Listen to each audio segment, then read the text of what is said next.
the impact that having a separated family has had on the relationships that I have is that if anything, I'm really picky, you know, and if someone sort of lets me down, I won't let them get away with it more than once, you know, because I don't want to sort of get into the same ditch as my mum, if you know what I mean.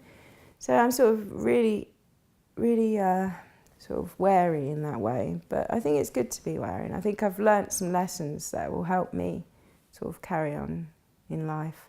Seeing that happen, personally, I would never want to put my child through the same thing. It's made me like take stuff like relationships and marriage and stuff like that, even like as a 15-year-old, it's made me think that if you say something, commit to it. You have to make an honest decision, like be upfront with feelings and stuff like that. You just have to be very honest. Like marriage is a very serious thing. When you've brought 2 children into the world or children into the world, it's a very serious commitment you've made. So you can't just up and leave from that, no matter how hard times may get. Marriage, there's some people that just say it's a piece of paper, but I think it's mentally reassuring kind of thing to be married to someone. I'm just hoping, obviously, like one day there'll be that right person, and then what my mum and dad went through, I won't go through that, because I'm not going to let that happen, because obviously I want children one day, and if that happens, I wouldn't want them to grow up seeing that. It's not very pleasant, and obviously I know. Yeah, it's made me more cautious about like relationships and marriage. You like look at it in a different way, like, but the definitely main point is speaking, like communication, and you learn that in like a citizenship lesson, and people don't realise how much it means, like how much communication is important until like they go through something with no communication. It's just so important, and people just don't realise it yet.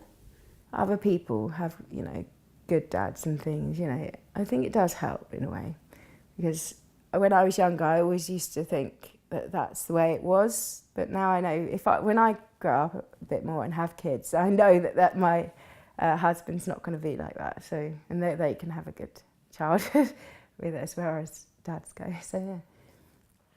I don't want to be tied down to someone for the rest of my life, or for even a part of my life, which might sound a bit terrible, but in my experience, relationships haven't worked out. So what's the point in trying, you know, if you know you're going to fail, which is a very pessimistic way to look at it.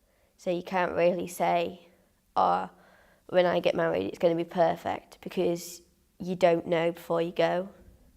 But you're always going to think, for someone who's come from a broken family, you're always going to be thinking, that is the one thing I definitely don't want to give to my kids. I don't want to give them this feeling of being inadequate, of not being part of the family, of being the reason that everything falls apart. I have a boyfriend.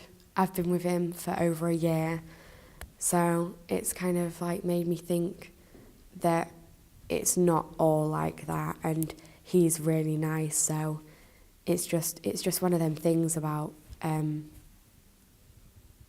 don't know. I've been able to talk to him about everything because I trust him, obviously. Otherwise, I wouldn't be with him. Well, when I saw it all happen, I was like, well, I'm never getting married, because what if that happens to me? And then sometimes there's reasons that parents split up because they just lose their love for each other. And then they just argue, and then they just make up, and they're just the best of friends again. So, but now I've seen the fact that they can make up and you can get people that can stay together and not argue. It's made me think, well, I might actually get married one day.